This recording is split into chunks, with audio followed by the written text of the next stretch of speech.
Now, keep your texts and comments coming in. Jim Griffin has texted in from the COVID-19 Action Group that if the over 70s want to arrange a hall or a table or a coffee table in the hallway or just outside their door to accept groceries, a lot of people finding it hard to bend down to the ground to lift up the shopping off the floor.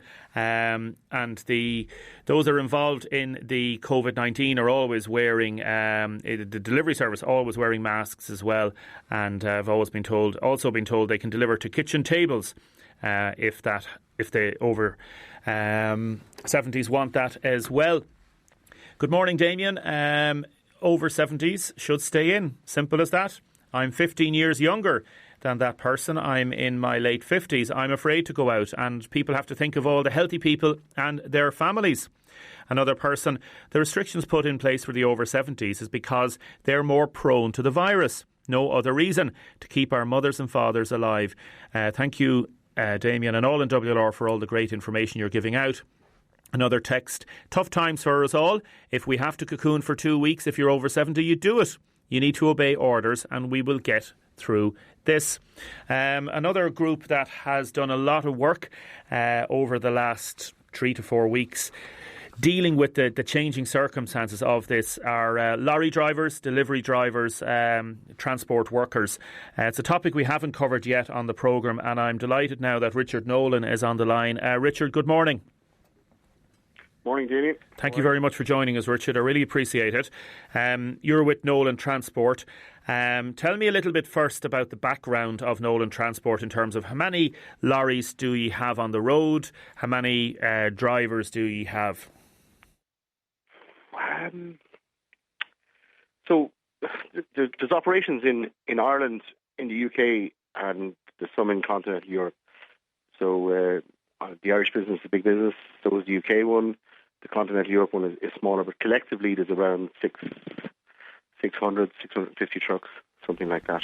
Okay. And some of those drivers are on shift, and some are one truck, one driver. So there's more drivers than trucks.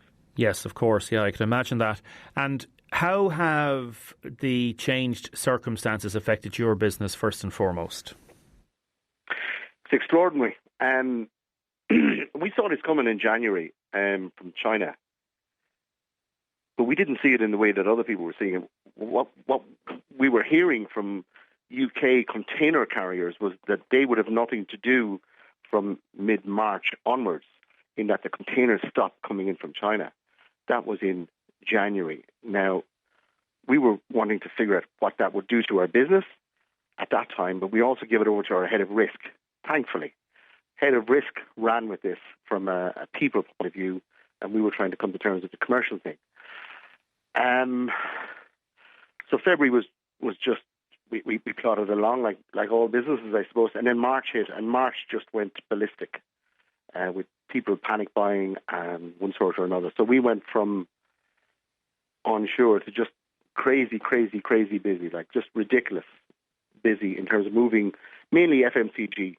So what you were seeing was, you were seeing pharmaceuticals moving, medical products moving, but even in the FMCG, there's a thing called victim lines, such as, we've all seen the skits on toilet rolls and water and tin foods and pasta and rice and all that. So those foods just went into hyperdrive. And to some extent, they were that way until last week.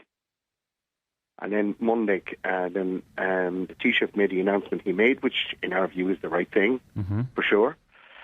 And the impact on the business then would be that 50% of the business would be mothballed by the end of this week, or something like that. I mean, it's like catching a falling knife. Every day you come to work, the rules of that day are different to the rules of the day after. So on the one hand, you have to be the essential service there to feed the people and do all of that. On the other hand, you have to run the business, and it's difficult.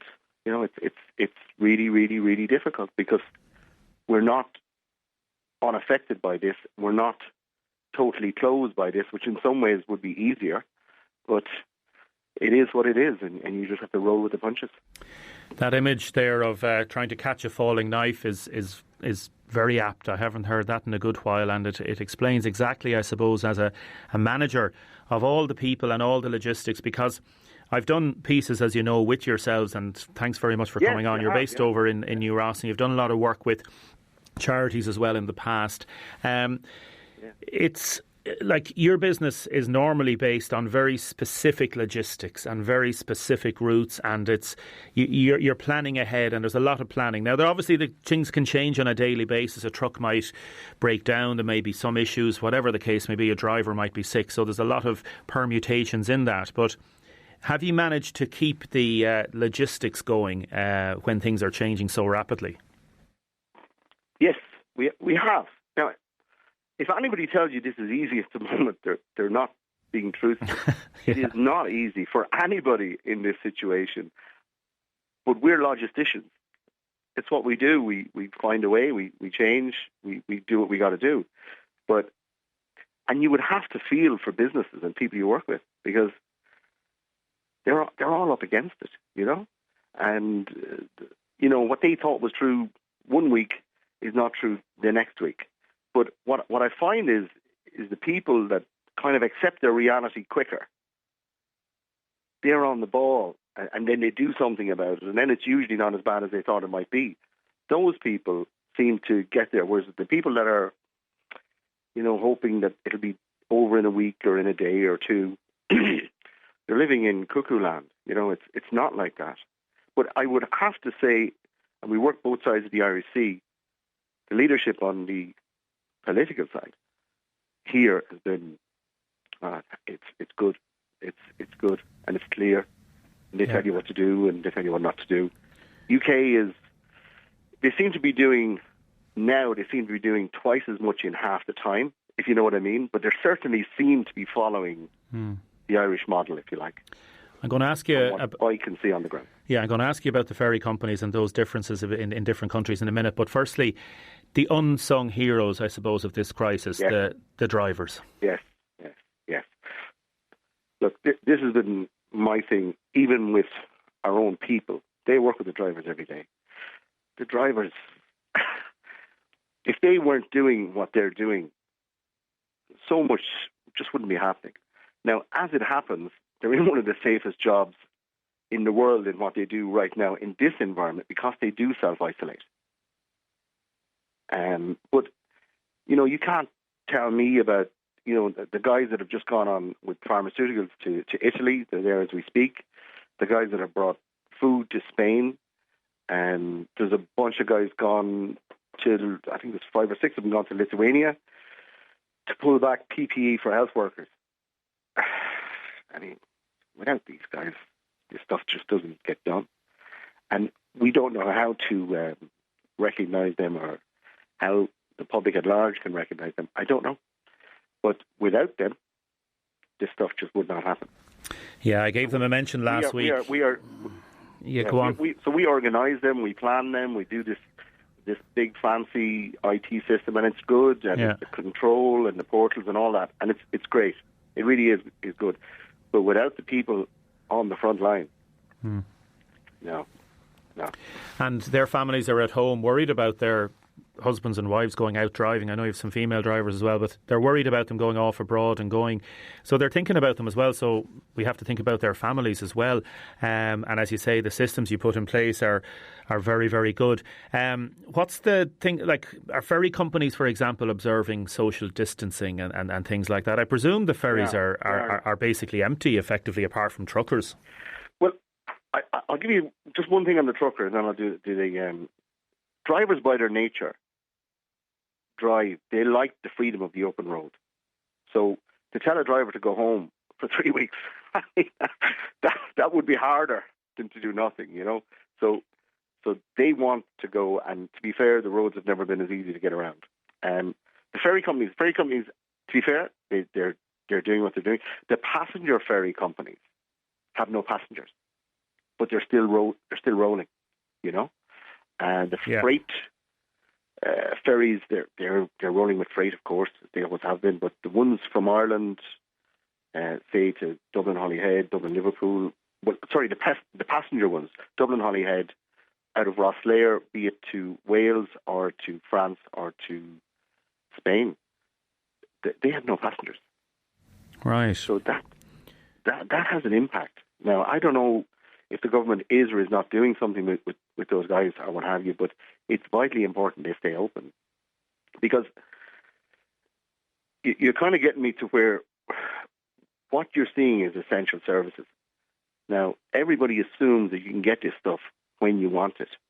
We've had 3 experiences where the plants that we're coming out of in the UK, predominantly, it's all fine and dandy until there's COVID in the plant, which is understandable. And then that plant has to close either entirely or 2 of its shifts close. And it makes, say, tin goods, or something like that. Yeah. Now, if we're taking those from from Britain to Ireland, I can tell you that there's a pecking order and we're not number one when that stuff gets scarce. So we have to position ourselves to be able to go get whatever we've got to go get, be it the UK, France, Holland. Believe it or not, there's a lot of product coming out of Italy at the moment. Believe it or not. Hard to believe, but there's a lot of stuff coming out of Italy. Maybe they're on top of it before everybody else. Maybe they're not. I don't know. But yeah. It's just something I noticed the last 2 days. Richard, to you and your staff and your own family, how are you keeping yourself okay? Keeping good. Good. A lot has to go to our head of risk, to be fair. He was the one that took this and ran with this. So 80% of the people are working from home. What's his name? We'll give him a mention. Shane Fitzgerald. Fair play to you, Shane. So he was the one that kept running, and we just didn't get in his way, even though in February we thought he was mad, but we didn't say it, But he wasn't. He was just ahead of everybody else. He was just thinking the right way. There is something coming at us. Damien, if you remember, we worked with you back in the fodder crisis back in the day. Yes. Yeah. So we put something out there, and maybe they'll do something, maybe they won't. But we can see a problem coming at us. It's already here this week, where because the trucking firms are disbanding because they have no work, or they have work one way, we call it dead legs. So there's a problem in that there's nothing going out of the country now, relatively speaking, to what's coming in. So I'd say you're going to see some kind of a scheme or other to facilitate essential goods over the next week, I would have thought. But let's see. Let's watch that space. We will. Listen, Richard, thank you so much to you, to Kevin, to Darren, to Shane, to everybody there, and to all your staff, everybody, particularly those that are out driving. Mind yourselves and take care, okay? Keep the faith. It's a pleasure talking to you, Richard. I know you're one of the biggest trucking companies in the company, and thank you so much. Mind yourself. God bless. Thank you. Bye. Thank you. Bye-bye. Thank you. Bye-bye. Richard Nolan there from Nolan Transport. Very strong, I would suggest, information in that he is giving out there. I think that's the first time Richard has done an interview on the radio or any broadcast media regarding the matters. So thank you, Richard, for talking to us. Very much appreciated. Got a text in from somebody. Could you thank the plumbers working in the hospital and all the technical staff? They're totally run off their feet and might give them a little bit of a kick and happiness to give them a mention. Yes, the plumbers and all the technical staff working at UHW. A delivery driver has just called in to say they're under huge time pressures in normal circumstances, but these last few weeks the pressure is huge. They have delivery time slots but delays in traffic, people not answering, loading the van, all eats into the time slot. People need to realise the pressures that they're under. So if you're dealing with a delivery driver, if you've told a particular time to be here, there or wherever you're going to be, please, please, please make sure that you're there at that time. I was talking to a delivery driver in Tesco's the other day and he mirroring exactly what is being said there. They're under fierce pressure. Got a text in from a friend of mine in Kilkenny who says there may be information or news coming out shortly about the banks up in Dublin looking at doing a deal with the government. We'll have more of that if it happens. Stay with us. We're going to talk about if you're cocooning, if you're in a relationship, how are you getting on? Now, in a minute, I'm going to be talking to Bernadette Ryan regarding relationships. So are you having any difficult moments in relationships in cocooning or otherwise? Please text us in, please, 083 333 975 and see if Bernadette can answer your questions, because we're going to be talking about 5 steps to protect your relationship when you are together. Or are you, as somebody was saying to me the other day, they're out the back talking to the birds because they're fed up talking to their husband. I want to wish Breda Rossiter a happy 85th birthday from the Prestons in... Stay safe. Good morning, Damien. Can you please play a request for Elizabeth and Erica Keating? Both their birthdays today, from Bridget, Jimmy and family. Damien, of the 37 confirmed cases in Waterford, is this everyone in the whole county or the number hospitalised? That's everyone in the county. I'm over 70. I'd love to do a bit of painting, but it's all closed. I just love something to pass the day and keep busy. Loving the show. That's from Christy. Tony has texted in also about the masks, and a special hello also to Sean in Sexton Street. Hello, Bernadette. Good morning, Damien. How are you? I hope you're keeping well. I'm very good, thanks be to God, and I'm touching wood as I say it, because we've kept it out of the broadcast centre here in Waterford so far, and long may it continue. You're keeping okay yourself? Yes, again, with the wood touching, yes, absolutely. All well so far. People become kind of relying and going back to good luck charms and all sorts of stuff and things like this, don't they? It's all attached, I think, to the ancient part of our brain, that sort of, sort of the unknown, and how we can keep ourselves safe and all of that kind of thing, Yeah, I was mentioning before about divorce rates in China going up and difficulties. Obviously, we now have cocooning since last Friday. We've got a different scenario in terms of... Can you just go through... We spoke about 5 steps to protect your relationship. Can I ask you first about those that are over 70 first? And that cohort of people, you may be living with somebody for 20, 30, possibly 50 years, and now you're in a situation that you're spending a lot more time with them. Have you any advice for them in particular? Because we got a lot of texts in about people in that particular cohort. Right. Well, I suppose the first thing I would think of, Damien, is they've been together for a long time. So what's the glue that holds the relationship together? You know, they've put up with each other up to now. So maybe, really go back to connect back with the strengths of the relationship, the friendship that's there. There may be difficulties for older people. Things may have changed in the relationship and health concerns and all of that. But they have stuck it out to now, and I mean that sort of in a serious way. Yes. So back to the fundamentals of the relationship, I mean, this is a time of strain for everyone. And, there are many, fit and healthy 70-plus-year-olds out there that, this is a huge imposition on them that they can't go out for a walk and things like that, So to try and, for both parties to sort of try to stay with whatever it is that they're going to need for that, for all couples, making space for each other, making space for the relationship, and really going back to the fundamentals: be kind, be caring, and be considerate towards each other. That's really key. In terms of respect, within a household, you may find one partner who feels more in control. They know everything about the crisis. They could be big into, for example, imparting information to other people. But this might invoke or bring stress in another person that they don't need. Isn't that something that you have to respect as well, other people's ability? Well, that's me. I'm the one that knows everything about this virus. Their ability or inability to compute this information, and they just don't want to know about it because effectively they can't do anything about it. Yeah.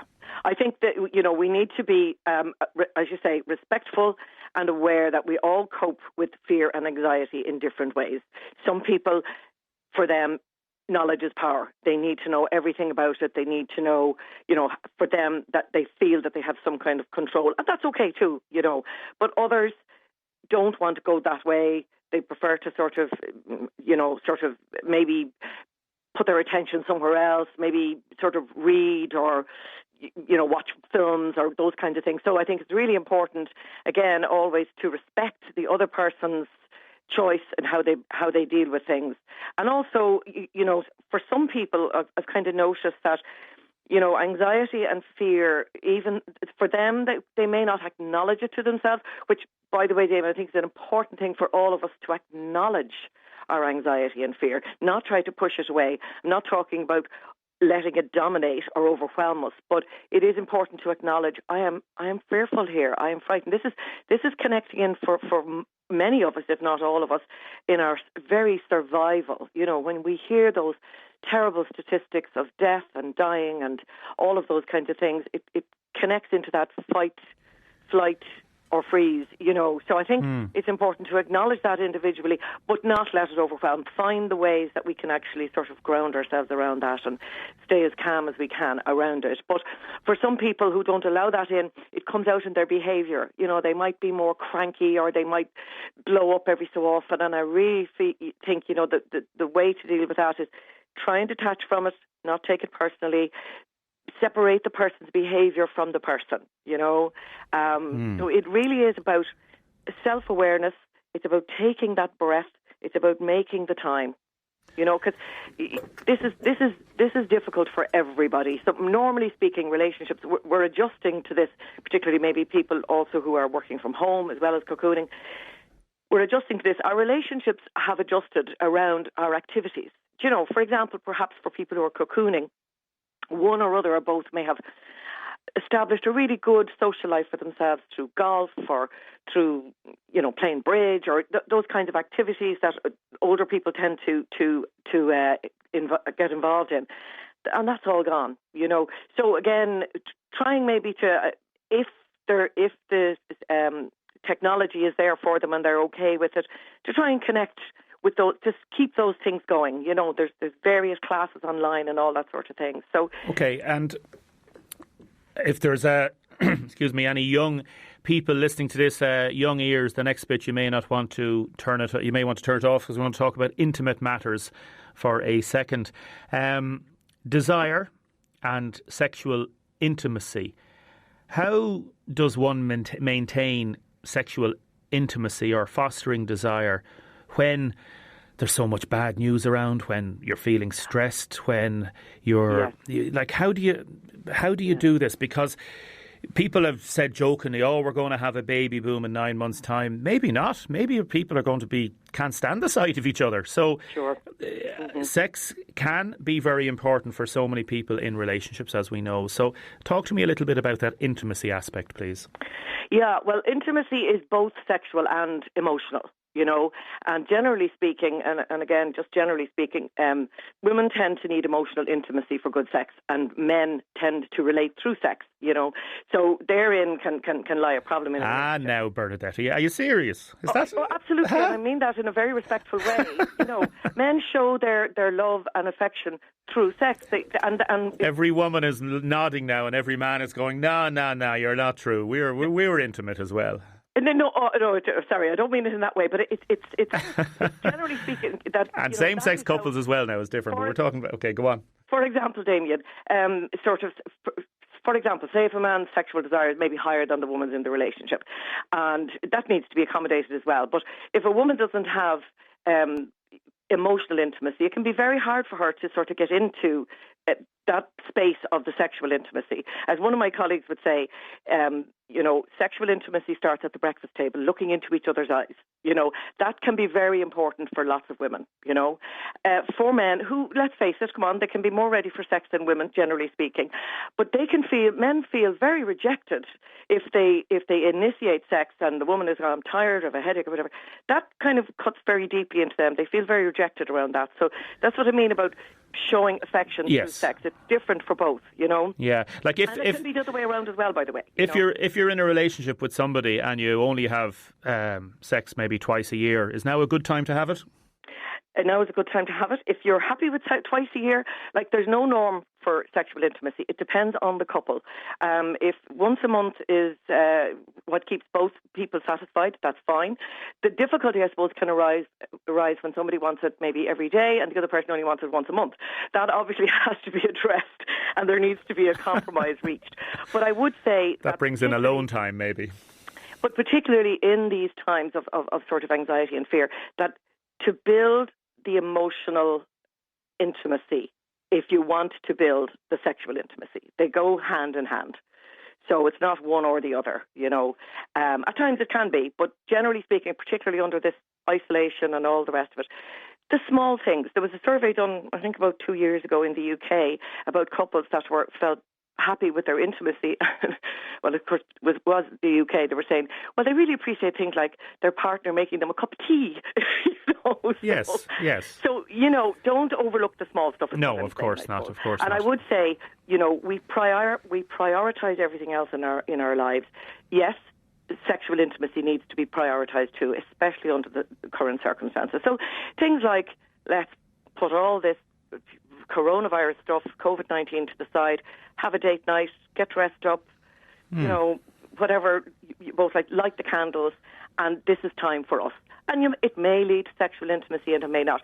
Sometimes for some partners, to participate in emotional intimacy, it can be a block because they kind of go, well, if I say that now, they're just going to want sex. I'm not in the mood, So it doesn't have to always end up in sexual intimacy.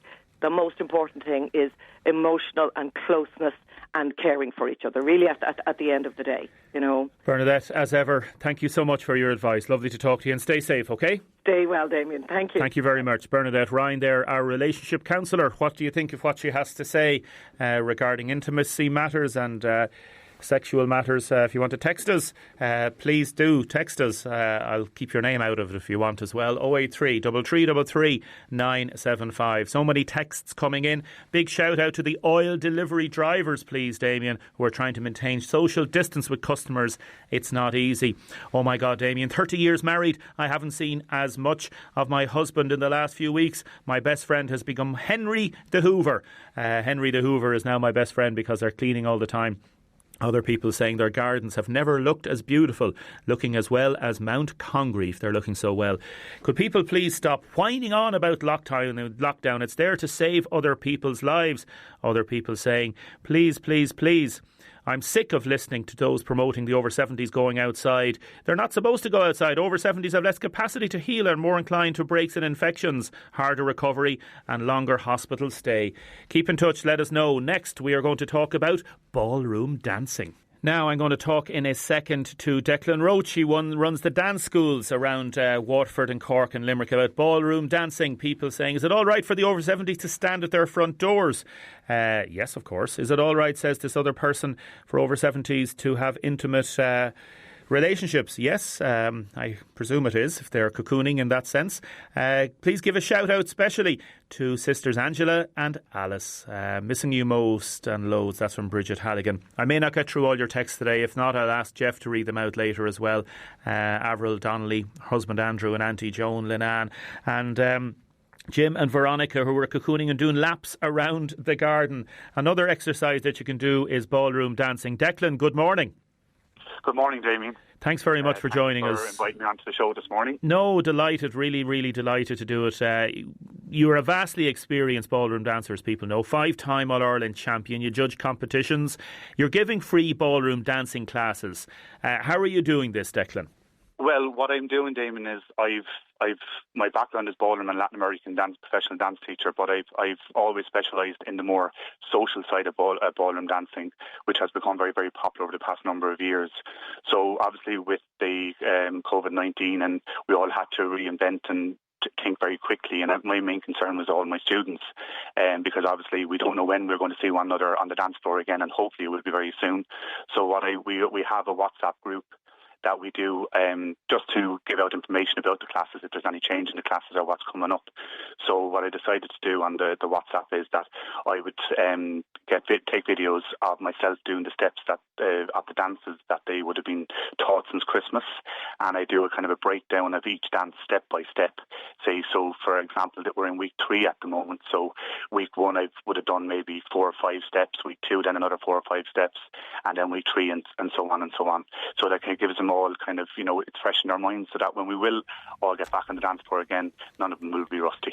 Yeah, and how do they get in touch with you, Declan? What's the best way of people to contact you? Well, what I've done, Damien, I'm just saying to your researchers there, I was a very an addict on Facebook, and when this all broke out, I kind of stopped being on Facebook because I just felt it was quite negative, and I just wanted kind of positive thoughts. And what I said to a researcher, people wanted to get I can leave my number and they can get in contact, and I can set them up on a Messenger group chat or a WhatsApp group chat. And maybe some of your listeners that are out there might have always liked to learn how to waltz or do a little bit of jiving, and they can do a very, very starter course for them if they want to.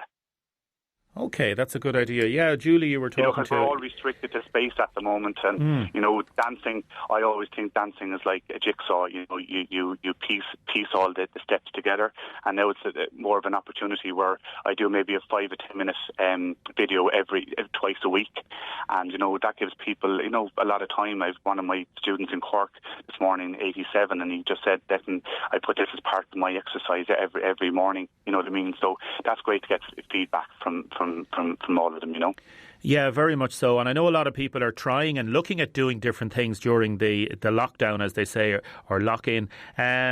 It's one of those things that people can pick up, isn't it? Very, very simply, and do it at their own pace and just walk through the steps effectively. Well, that's what I do, Damien. And obviously, I do the man and I do the lead, and I do the ladies, the follower as well. So I break it down step by step, and I name the steps as well, so that when we get back and we might say a spin turn and the quick step, and people will understand what a spin turn would be. But the most important thing is there's different levels of dancing what people can go through. You can go from a very enjoyable, just social going out, where people just want to go weekly to go out and do a waltz, do a little quick step, and just to be able to get the confidence to go on the floor. I do that right up to some of my students want to take it a little bit more serious, may go out on the competition floor, and that's the level that I work at. But everybody is able to dance, and everybody can if they want to take part in something that they might want to do and it's on their bucket list, maybe now is the opportunity if they want to get in touch with me. I will do kind of a raw beginners starter class for them if needs be. And if somebody is experienced in dancing, that's not saying that they can contact me as well and ask me and say, look, they're stuck on a certain step, would I go through it with them? I'd be willing to do that as well. Okay, fair play. Just to remind people, what's the best way of getting in touch with you, Declan? I leave my number, which are, and they can you can leave the number here. Yeah, it's Declan Roach. I can call out my name if my number if you want. If you want to, it's up to yourself. If you want to, the WhatsApp number, it's 086 028. Very good. 6289. So that's 086 028 6289. 086 028 6289. And if anybody wants to give Declan a text on that, that'd be the handiest. Listen, Declan, keep in touch, okay? Thank you, Damien, and can I just say a big hello to all my dance students and dance friends around Cork and Waterford at the moment. Super. Listen, mind yourself, to you and your family, Declan. Thank you, Damien. Take care. God bless. Thank you, and to you too. Thank you. Bye. Thank you very much. Declan Roach there, as you say, runs the dance schools in Waterford, Cork and Limerick. Free ballroom dancing classes through WhatsApp 086 028 6289. Enjoying the show, fabulous weather, must be grateful. Can you please wish my niece and goddaughter Emer Stapleton in Passage West a wonderful birthday? That's from Maria in Dungarvan. As I say, I may not get to all the texts and comments. Now we've got a lovely story from Portlaw, a really, really nice story. Ray Mullins, how are you getting on? Yeah, grand, yeah. How are things in Portlaw? Everything's grand. Everyone is doing what they should be, really keep their distance, and that's what's doing a good thing about it. We don't see any children out in the street, mixing together and that as well. Yeah, that's because Portlaw is a great community spirit, and a lot of children know each other, and a lot of and I presume there's a lot of people looking after each other as well in terms of elderly people and making sure everybody's okay. Oh, there's a lot of that going on out here, yeah. Which is lovely. From your mother and father as well, to keep a check on them as well. What's their names, Ray? Helen Mullins and Ted Mullins. Ah, very good. And where are they? They're based here in Portlaw as well. And how are they managing? Yeah. They're grand. They're self-isolating themselves now the last couple of weeks as well. Tell us about the family there. There's myself, partner there, Katrina Quinn, and I've 7 children altogether. Ellen, Josh, Gillian, Kyle, Aidan, Jason and Patrick. Lovely. Big family. Big family. And Gillian is 12, and we'll talk to her in a minute. She wrote a letter to the guards, did she? Why did she write? She wrote a letter to the guards the other day, yeah. That was very, very good of her.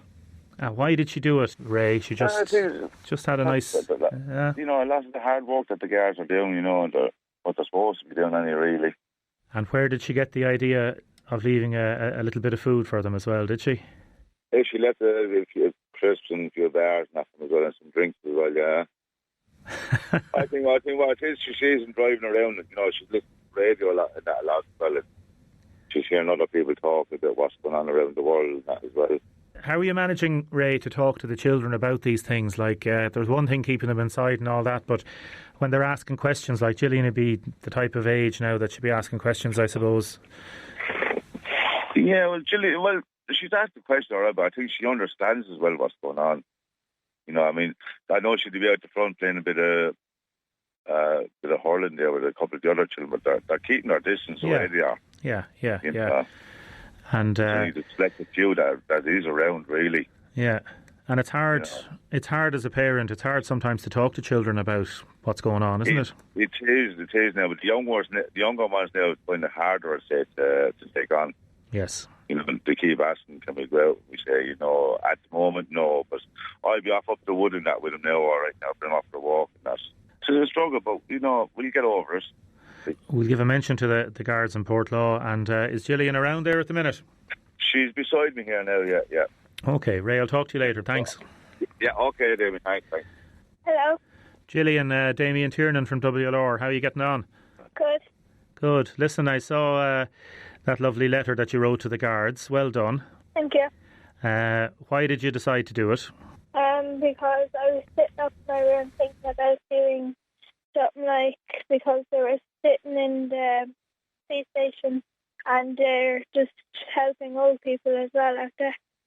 Yeah, the letter is up online and it's a lovely one-page letter and talking about you being in 6th class in Portlaw School and just all the sort of, you want to wish them the best, and then you decided to leave them some food, did you? Yeah. And why did you do that? Because I thought that they might be hungry because they mightn't get home to have some tea to their families, and they mightn't get time to go to the shop and there's something there. And did you get the money from your pocket money to buy the food, or what? How did you get that? Yeah, I had that from my confirmation last year. Ah, your confirmation money. That was very nice. That's a lovely thing to do. And you gave them a big packet, a 6-pack of King Crisps. You had some Lucasade, you had some M&M cookies, a Haribo Star Mix and some Jacob's biscuits. Yeah. Why did you pick out all of those? Do you think the guards would like those? Yeah. And tell me, the guards around Portlaw and everywhere else, what sort of a job do you think they're doing? Do you think they're doing a great job? Yeah. And what would you like to say to them now if any of them's listening this morning? Well done. And you got a letter back from them, did you? Yeah. Tell us about that. Tell us what happened. They drove up the street and they drove down slowly. So I didn't think that they were going to stop at the house. So then I went out because I was hitting the ball with my mum out the front. So then I went out and then they stopped and they said, "Is this Julian?" That's lovely. You got a formal letter from Garda headquarters and then you got a lovely card as well from the Portlaw Gardaí, and it said, "Gillian, thank you so much for your letter and the goodies. Hope you and your family stay safe." That's really nice. So how are you getting on yourself, Gillian? Are you getting on okay? Yeah. How are you managing to get through it all? Just staying safe and keeping distance and all that? Yeah. Well, listen, you mind yourself. Have you got any of your confirmation money left still? Yeah. Oh, good girl. What are you going to do with it? I don't know. Don't know. Okay. Listen, put me back to your dad there for a second and mind yourself. Thanks, Gillian. Mind yourself. Well, Damien. Ray, that's lovely. She's a great girl. Fair play to her. And she is, yeah. And it was really nice to get a letter back from the Garda headquarters and then the Portlaw Gardaí as well. So very nice. Yeah. So I think another thing she wanted to say, but she probably wouldn't say it. She just wanted to wish everyone in the world, you know, the best of luck with what's going on in that as well. You know, keeps safe and strong. Very good. Very, very strong. Very simple and very important message. Yeah. It is, yeah. Listen, Ray, to you and your family and everybody out in Portlaw, mind yourselves, okay? And you, Damien, and you. A few people texting in saying Gillian is fabulous. She has restored my faith in humanity. Can you ask listeners, please, is there anybody anywhere open that I can get a mousetrap? Oh my God, having mice now at this time of the year. Can you wish Sophie Power in Dominic's Place a happy 13th birthday? We can't have a party now, but we'll celebrate when it's all over. Lots of love from all your family. Damien, my wife is talking through her nose now. Her mouth is worn out. This cocooning is getting to my head. A few people have been phoning in and texting in as well. John has texted in. I presume the junior cert is going ahead. I just got a letter from the Examination Commission looking for a payment of €109. A lot of people have been on about this already. We're going to deal with that tomorrow on the programme. So please let us know your thoughts on that. We will get in touch with the Minister for Education who we had on last week to see what he had to say. Now, President Michael D Higgins has done an address for listeners exclusively to local, independent and community radio stations. Here is President Michael D Higgins talking to you on WLR. Knowing how important local media, local radio, community radio stations and local newspapers are to all of our citizens, and those in particular who are housebound, I am availing of this valuable resource to send a message to our citizens. May I send my best wishes to you all as we face together the challenge of responding to the global health emergency, COVID-19. In particular, Sabina and I offer our deepest sympathies to those who have been bereaved in recent days and weeks as a result of the pandemic. To those of you too who have loved ones in intensive care or who are waiting for results of a test, we offer our solidarity. The pain of losing a loved one to this cruel disease has been compounded for so many by the inability of friends and family to offer consolation and support in the way we usually would. The shake of a hand, a sympathetic touch, a comforting embrace, even our physical presence for those few days following a sudden loss are not available to us for the very good reason that we are all involved in slowing and overcoming the virus. To all of those I've mentioned, may I say, while Sabina and I cannot share your grief, please know that we are with you in thought and in spirit, and that we are thinking of you especially at this most difficult time.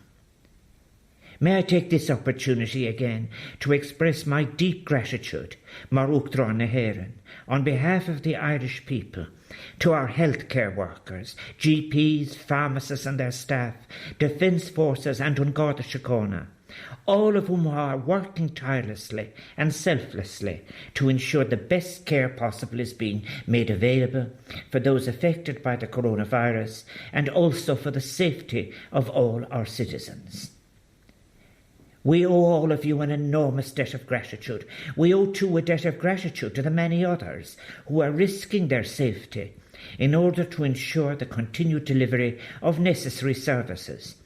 Those who work in food production and essential retail, those who continue to care for the vulnerable, and the many others who are making an extraordinary and exemplary contribution to our country at this difficult time. This is a time when each and every one of you has been asked to make temporary but significant changes to our lives so as to enable us to protect as best we can those who are most vulnerable to this virus. Further restrictions were introduced over the weekend, and difficult as they are, may I urge you to abide by them for all of our sakes. For some of you, these changes have led to serious financial concern as you face the loss of income or even livelihoods. These are all issues that must be addressed. For others, social distancing and quarantine may have prevented you from being able to attend to sick relatives or to say final farewells to loved ones. My thoughts are with all of you who face such difficult circumstances. This is a global pandemic which challenges us. In recent years, we have become familiar with use of the term globalization, usually in relation to trade. We are now living through what is the globalization of a common, shared vulnerability. This moment demands much of us as citizens, but I believe that we are discovering within ourselves new capabilities in terms of human decencies, of empathy and compassion. In recent days, so many of you have been giving real, practical meaning to such terms as inclusion and equality. Mullim sibh agus irimorif lanunt leis an sárópar sin. This is a time too when all of us can reflect on how best our individual and collective actions can shape the new Ireland that will emerge from this global crisis. At this critical turning point in our history, we are invited to reimagine and reconstruct, drawing on the great spirit of generous citizenship that has thrived, flourished, been given expression in recent weeks. We know it is through that generous compassion and our sense of shared humanity with all those with whom we share this vulnerable planet that we will be enabled to navigate our way forward to a better and more humane world. We may have more dark days ahead of us, but in the midst of the worry and fear that now shade our lives, it is important that we do not lose sight of the opportunity we have today to draw on those great Irish instincts of solidarity, empathy and kindness to allow us to help each other through this ordeal. As we continue on this journey, let us walk in unity, supporting each other carefully and fully, following the advice that we have been given, thus keeping each other safe. Cossan and Ra, the wheel turns. This virus will pass. And when it does, we can show our appreciation by supporting even more what is local, radio stations, newspapers, and the local economy in every way, including retail and services. Go raibh míle maith is berbanacht.